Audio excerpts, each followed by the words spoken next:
विद्यार्थी मित्रांनो नमस्कार. पूर्वतयारी शिक्षण क्रमामध्ये आपण अध्ययन कौशल्य या भागावर जाणून घेत आहोत. पहिल्या भागामध्ये आपण अध्ययनाची कौशल्य कोणती याची माहिती घेतली, ती कौशल्य कशी विकसित करायची याच्याबद्दलची आपण माहिती घेतली आणि आता प्रत्येक कौशल्याचं अध्ययनामध्ये काय महत्त्व आहे हे आपण जाणून घेत आहोत.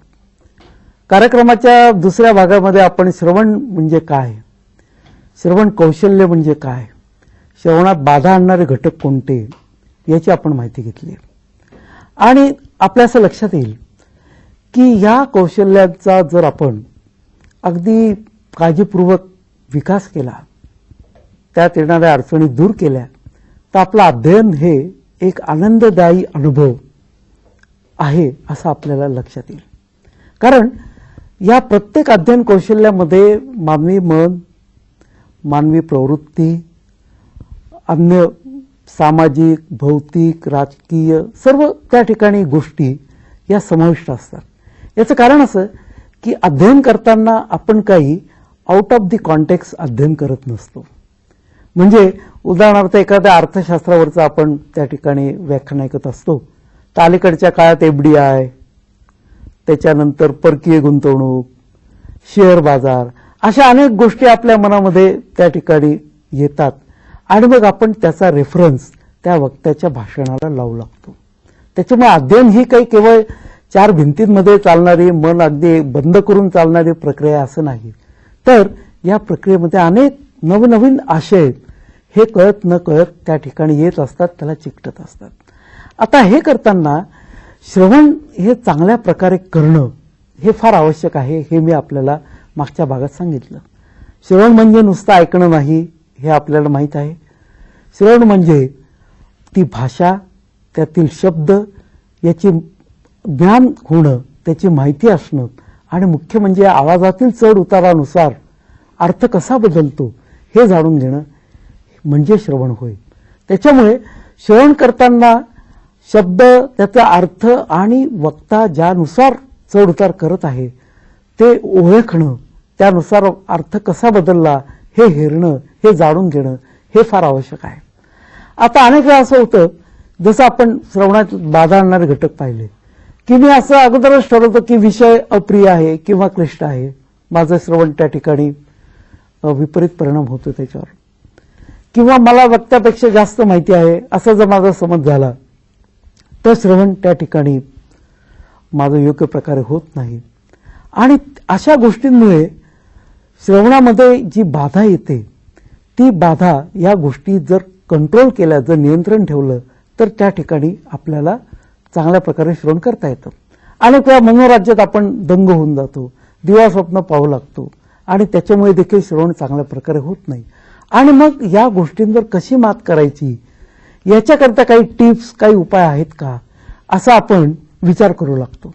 तर आजच्या या तिसऱ्या भागामध्ये आपण श्रवण कौशल्य विकसित करण्याकरता कशा प्रकारे आपण प्रयत्न करावे, कोणत्या गोष्टी कराव्या जेणेकरून आपलं श्रवण हे चांगल्या प्रकारे होईल याचा आपण विचार करणार आहोत.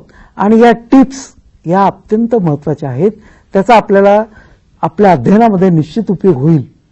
पण त्याचप्रमाणे दैनंदिन जीवनामध्ये आपण जे श्रवण करत असतो, श्रवणामध्ये मी जसं सांगितलं दुसऱ्या भागामध्ये की श्रवण केल्यामुळे तुमच्या व्यक्तिमत्वाचाही विकास होतो. दुसऱ्याचं शांतपणे ऐकून घेणं आणि त्यानंतर त्याच्यावर आपली प्रतिक्रिया देणं हे आपल्या व्यक्तिमत्वाचं वैशिष्ट्य बनतं.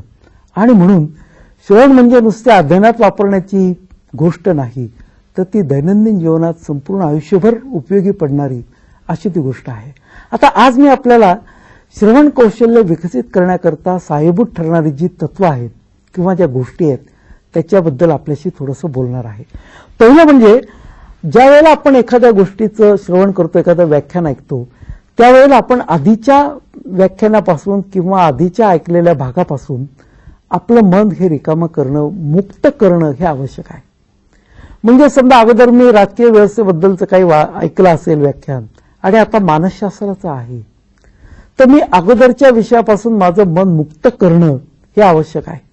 अन्यथा दोन विषयांची सरमिसळ होईल. मी जर अगोदरच्याच व्याख्यानाच्या विचारांमध्ये दंग असेल तर मानसशास्त्राचा मजकूर आशय माझ्या लक्षात येणार नाही. आणि म्हणून श्रवण करताना अगोदरचं जे तुम्ही ऐकलेलं आहे ते काही काळ तात्पुरतं त्यातून तुम्ही मन रिक्त करा, तुमचं मन मोकळं करा. मी असं म्हणणार नाही की ते विसरून जा. आपण त्याच्यापासून आपलं मन काढून घेणं आणि नवीन ऐकायला सज्ज होणं, आपलं मन नवीन माहिती ग्रहण करण्यास तयार करणं, सज्ज करणं, अशा अर्थाने मी बोलत आहे. त्याच्यामुळे अगोदर आपण काय ऐकलं ते आपल्या मनाच्या कप्प्यामध्ये, स्मृतीमध्ये आहेच. पण नवीन ऐकताना मात्र आपण नवीन विषय ऐकायचा आहे, नवीन विषय जाणून घ्यायचा आहे, या मनाने, या मनोवृत्तीने तुम्ही त्या नवीन व्याख्यानाला सामोरं जा की जेणेकरून तुमचं श्रवण हे चांगल्या प्रकारे होईल. म्हणजे पहिलं तत्व अगोदरचं जे ऐकलेलं आहे त्याच्यापासून आपलं मन हे काही काळ काढून घेणं आणि नवीन आशयाला खुल्या मनानं, मोकळ्या मनानं, जाणून घेण्याच्या वृत्तीनं सामोरं जाणं हे फार आवश्यक आहे. हा पहिला त्या ठिकाणी एक महत्वाचा घटक किंवा महत्वाचं तत्व असं आपल्याला म्हणता येईल. दुसरं म्हणजे अवधान केंद्रित करा. आपण जे ऐकत आहोत ते अत्यंत लक्ष देऊन, लक्षपूर्वक त्या ठिकाणी ते ऐका. अनेक त्या ठिकाणी गोष्टी घडत असतात. उदाहरणार्थ आपण जर बातम्या म्हणा किंवा एखादी गोष्ट अगदी काळजीपूर्वक ऐकत असू तर त्यावेळेला आजूबाजूला कोणी समजा आपल्याला हाक मारलं तर आपल्याला ऐकू जात नाही, कारण आपण आपलं अवधान त्या ठिकाणी केंद्रित केलेलं असतं. आपलं लक्ष नसतं अन्य गोष्टींकडे. आपण संपूर्ण कॉन्सन्ट्रेशन त्या विषयावर केलेलं असतं आणि अशाच प्रकारचं कॉन्सन्ट्रेशन इथे अपेक्षित आहे. अनेक वेळा असं होतं की आपण एखाद्या टीव्हीवरची बातमी पाहताना इतके मग्न होऊन जातो की बेल वाजलेले आपल्या लक्षात येत नाही. असं का होतं? का आपलं लक्ष हे त्या ठिकाणी केंद्रित झालेलं असतं. आपण लक्षपूर्वक ते ऐकत असतो. अशाच प्रकारचं अवधान, केंद्रितता या ठिकाणी आपल्याकडनं अपेक्षित आहे. जर नुसतं थोडंसं कुठं आलं तरी आपण पाहिलं तर आपलं अवधान त्या ठिकाणी केंद्रित नाहीये हे आपल्या लक्षात येईल. म्हणून लक्ष देऊन ऐकणं, जास्तीत जास्त लक्षपूर्वक ऐकणं हे त्या ठिकाणी फार आवश्यक आहे. तिसरं म्हणजे आपलं पूर्वग्रह दूर ठेवा.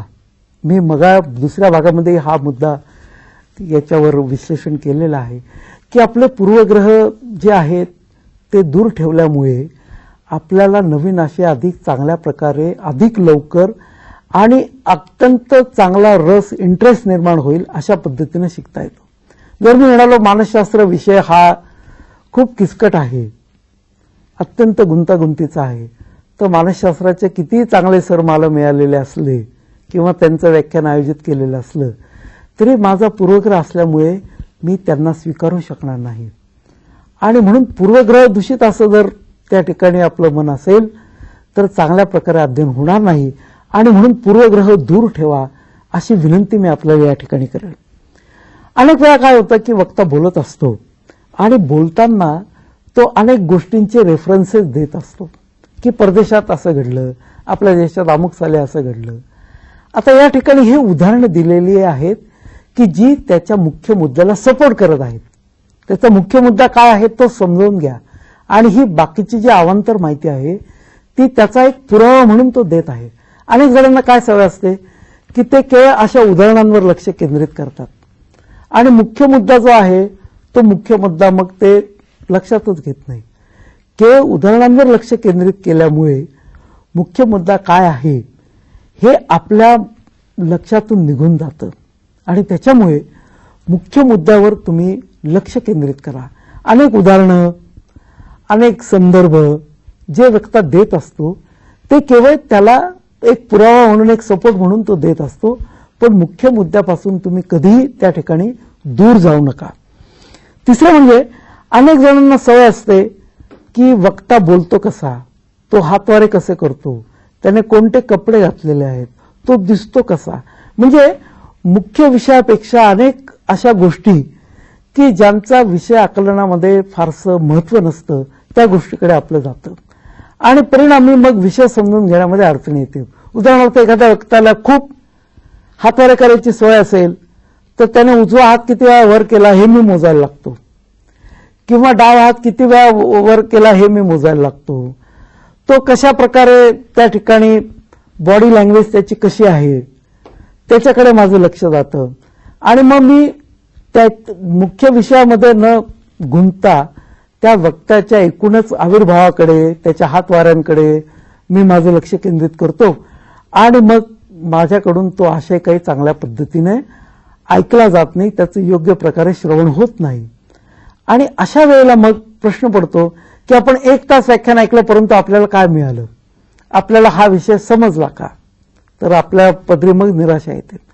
आणि म्हणून प्रत्येक व्यक्तीची बोलताना स्वतःची अशी शैली असते. ती शैली ही त्या व्यक्तीच्या एकूण आविर्भावानुसार, तो जो मुद्दा मांडत आहे त्याच्यानुसार ही बदलत असते.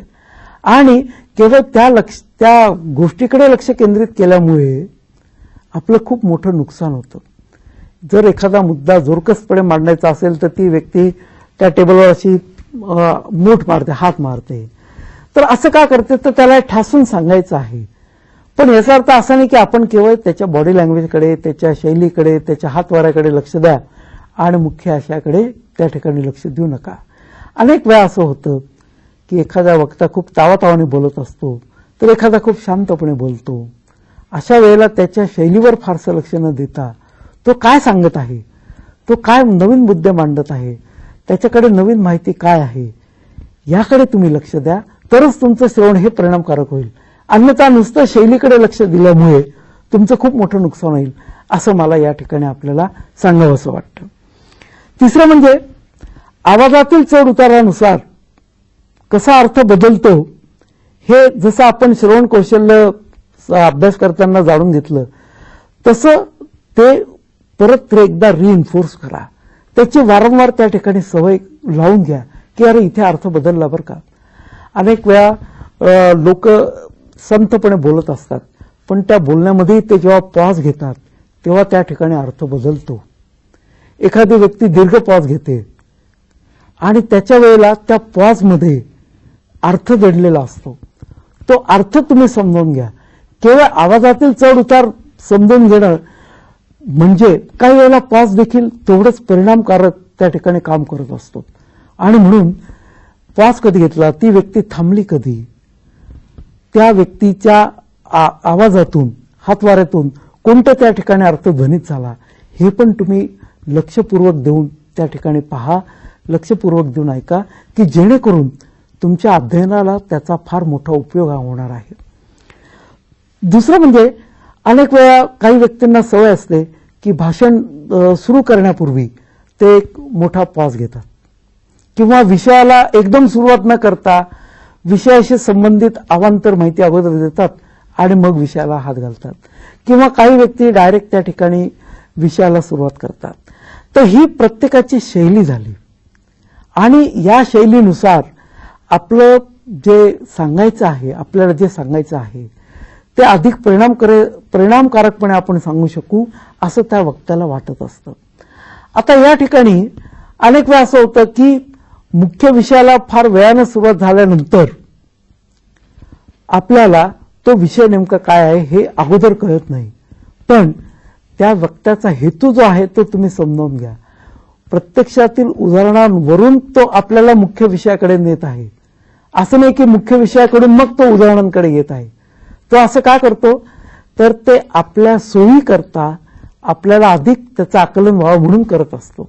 आणि त्याच्यामुळे दैनंदिन उदाहरणं दिले तर आपल्याला विषय अधिक चांगल्या पद्धतीने समजेल, हा त्याचा हेतू असतो. आणि म्हणून एकदम असं मत आपण देऊ नये की हे काय रोजच्या जीवनात आम्ही अनुभवत आहोत, याच्यात काय नवीन सांगितलं, असं नाहीये. या उदाहरणाद्वारे तो हे स्पष्ट करून सांगतोय की आपण हे दैनंदिन जीवनात अनुभवत आहोत, पण त्याच्या मागे हा शास्त्रीय आधार आहे किंवा हा त्याच्या मागे असणारा फिलॉसॉफिकल किंवा एक सैद्धांतिक असा त्या ठिकाणी भाग आहे. तर शैली, वक्त्याचे दिलेले हातवारे, त्याची बोलण्याची शैली याच्याकडे फारसं त्या ठिकाणी आपण लक्ष न देता मुख्य जो आशय आहे त्याकडे जर लक्ष दिलं तर याचा निश्चितपणे फार चांगला फायदा आपल्याला होईल. जसं मी दुसऱ्या भागामध्ये आपल्याला सांगितलं की श्रवण कौशल्य ही आपल्याला ठरवून विकसितच करावी लागतील. याचं कारण असं की ऐकून घेणं हे कोणाला फारसं त्या ठिकाणी न आवडणारी क्रिया आहे असं मी म्हणेन. अनेक वेळा पालकांमध्ये, मुलांमध्ये, कुटुंबामध्ये जे संवाद विसंवाद अनेक अडचणी ज्या त्या ठिकाणी निर्माण होतात, त्या केवळ पालकांनी मुलांचं म्हणणं न ऐकून घेतल्यामुळे किंवा मुलांनी पालकांना काय अपेक्षा आहे, त्यांचं काय म्हणणं आहे हे ऐकून न घेतल्यामुळे निर्माण होतात. अनेक घरामध्ये तर अशी स्थिती आहे की मुलगा वडिलांचं ऐकत नाही, मुलाला नेमकं काय म्हणायचं आहे, त्याची काय अपेक्षा आहे हे पालकांना किंवा वडिलांना जाणून घेण्याची इच्छा नाही. आणि मग दोघेही जण एकमेकांबद्दल काही एक मत बनवतात आणि त्या मतावर ते ठाम राहतात. आपल्या मतावर ठाम राहिल्यामुळे त्या मतामध्ये बदल करण्याची संधी ते गमावतात आणि तशी संधी गमावल्यामुळे मग दोघांचे संबंध हे ताणलेलेच राहतात. ते शेवटपर्यंत काही त्या ठिकाणी मग सुधारत नाही आणि मग नंतर कळतं की आपण उगीच आपल्या मताशी त्या ठिकाणी चिटकून राहिलो आणि त्यामुळे खूप मोठी संधी आपण गमावली. म्हणून आपलं मत अगदी ठाम असण्याचा अर्थ असं नाही की दुसऱ्याला समजूनच घेऊ नये. आपल्या मतामध्ये परिस्थितीनुसार, व्यक्तीनुसार बदल करणं हे आवश्यकच आहे, कारण आपल्याला दैनंदिन जीवनामध्ये समायोजन करायचं आहे. जर चांगलं समायोजन केलं तर आपल्या जवळ लोक येतील, आपल्याला मदत करायला तयार असतील. पण आपण जर लोकांशी फटकळपणे वागलो, कारण मी माझ्या मताशी ठाम आहे, मी दुसऱ्याचं ऐकून घेणार नाही, तर अशा वेळेला मग आपल्या समायोजनामध्ये अडचणी येतील, आपल्या व्यक्तिमत्वामध्ये दोष निर्माण होईल, लोक आपल्याशी बोलायला येणार नाहीत, संवाद साधायला येणार नाहीत आणि मग असं लक्षात येईल की आपण नुसत्याच पदव्या मिळवल्या पण आपल्याला चार लोकांमध्ये वागता येत नाही, लोक आपल्याला टाळतात, लोक आपल्याला समजून घेत नाही. अशा प्रकारची एक मनोवृत्ती आपल्यामध्ये निर्माण होईल आणि मग ती आपल्याला आपलं जे नैतिक धैर्य आहे ते ती कमी करते आणि त्याचा परिणाम असा होतो की मग व्यक्ती एकलकुंडी बनते, मग त्याला काही आजार लागून जातात, काही मानसिक तो चिडचिडा बनतो आणि मग ती एकलकुंडी होऊ लागते. म्हणजे श्रवण कौशल्य हे किती महत्वाचं आहे हे तुम्ही बघा. दैनंदिन जीवनामध्ये आपल्याला समायोजन करण्याकरता चार लोकांची मतं ऐकून घ्यावी लागतात. ऍडजस्ट कसं करायचं हा एक महत्वाचं कौशल्य आहे आणि ऍडजस्ट करताना लोकांचं म्हणणं ऐकून घेणं, आपलं म्हणणं त्यांना पटवून देणं आणि एकमेकांच्या समायोजनाने, संगत मताने त्या ठिकाणी वाटचाल करणं हे आयुष्यात फार महत्वाचं असतं. आणि म्हणून श्रवण कौशल्यातून ही फार महत्वाची गोष्ट आपली आपोआप विकसित होत जाते. हे मित्र हो, कृपा करून लक्षात घ्या. याच्याकरता काही तुम्हाला कोणतं पुस्तक की दैनंदिन जीवनात समायोजन कसं करावं याचं पुस्तक तुम्ही वाचलं पण तुमची मनोवृत्ती जर त्या ठिकाणी अत्यंत कठोर असेल, तुम्ही स्वतःमध्ये बदल करण्यास तयार नसाल तर त्याचा काहीही उपयोग नाही. आणि म्हणून व्यवस्थापनामध्ये आणि एकूणच मानसशास्त्रामध्ये व्यक्तिमत्व सुधारण्याकरता, व्यक्तिमत्वाचा विकास करण्याकरता जे जे काही म्हणून सांगितलं जातं त्याचा मुख्य भर हा स्वतःला बदला, चेंज युअर सेल्फ असाच असतो.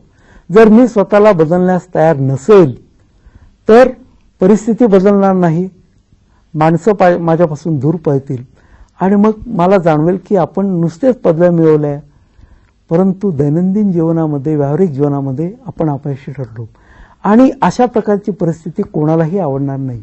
म्हणून या तिसऱ्या भागामध्ये आपण जे मुद्दे पाहिलेले आहेत त्या मुद्द्यानुसार आपल्याला श्रवण कौशल्य हे चांगल्या प्रकारे विकसित करता येईल आणि हे श्रवण कौशल्य विकसित करणं हे केवळ आपल्या BA ची पदवी प्राप्त करणं किंवा पूर्वतयारी यशस्वीपणे पूर्ण करणं याच्याकरताच नाही, तर आपल्याला आयुष्यामध्ये एक चांगली प्रसन्न व्यक्तिमत्वाची व्यक्ती म्हणून वावरायचं आहे, लोकांना समजून घ्यायचं आहे, त्या दृष्टिकोनातून आहे.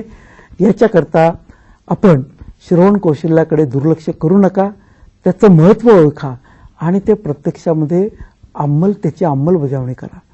आपण उद्यापासून अगदी हा प्रयोग करू शकता की दुसऱ्याचं म्हणणं हे शांतपणे ऐकून घ्या, एकदम प्रतिक्रिया देऊ नका, एकदम निष्कर्षाप्रत पोचू नका, आपले पूर्वग्रह तूर्त बाजूला ठेवा आणि यातून मग आपल्या असं लक्षात येईल की आंतरवैयक्तिक संबंध सुधारतील, एकमेकांबद्दल जे गैरसमज होते ते दूर होतील आणि त्यातून मग एक संपन्न असे व्यक्तिमत्वाची निर्मिती होईल आणि आपले सामाजिक, कौटुंबिक व परिसरातील संबंध त्या ठिकाणी सुधारतील मी या ठिकाणी आपल्याला विनंती करेल की आपण अगदी म्हणजे या क्षणापासून जरी हे प्रॅक्टिस करायला, याची अंमलबजावणी करायला सुरुवात केली तरी आपल्याला खूप त्याचे चांगले निकाल मिळतील.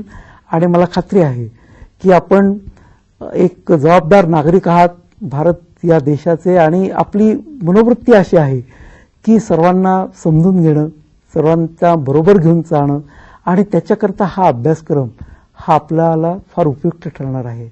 मी पहिल्या भागामध्ये म्हटलं की ही अध्ययन कौशल्य ही केवळ ज्यांनी नव्याने प्रवेश घेतलाय त्यांच्याकरताच आहे असं नाही, तर ज्याचं अगदी शिक्षण देखील त्या ठिकाणी पूर्ण झालंय पण तरी देखील काही त्याच्या पर्सनॅलिटीमध्ये दोष आहेत की जे दोष आपल्याला या कौशल्यामधून सहजपणे दूर करता येतील, त्यांच्यावर मात करता येईल, आणि त्या व्यक्तीला मग एक चांगल्या प्रकारे व्यक्तिमत्व असलेली व्यक्ती ही त्या ठिकाणी ओळखली जाईल. आज मानसशास्त्रामध्ये समुपदेशन किंवा काउन्सिलिंग याला जे महत्त्व आलेलं आहे ते महत्त्व याच गोष्टीमुळे आलेलं आहे. अनेक मोठमोठ्या समस्या या संवादातूनच त्या ठिकाणी सुटलेल्या आहेत. युद्ध हा काही कोणत्याही समस्येवर उपाय नाही याची जाणीव आता सर्वांना झालेली आहे.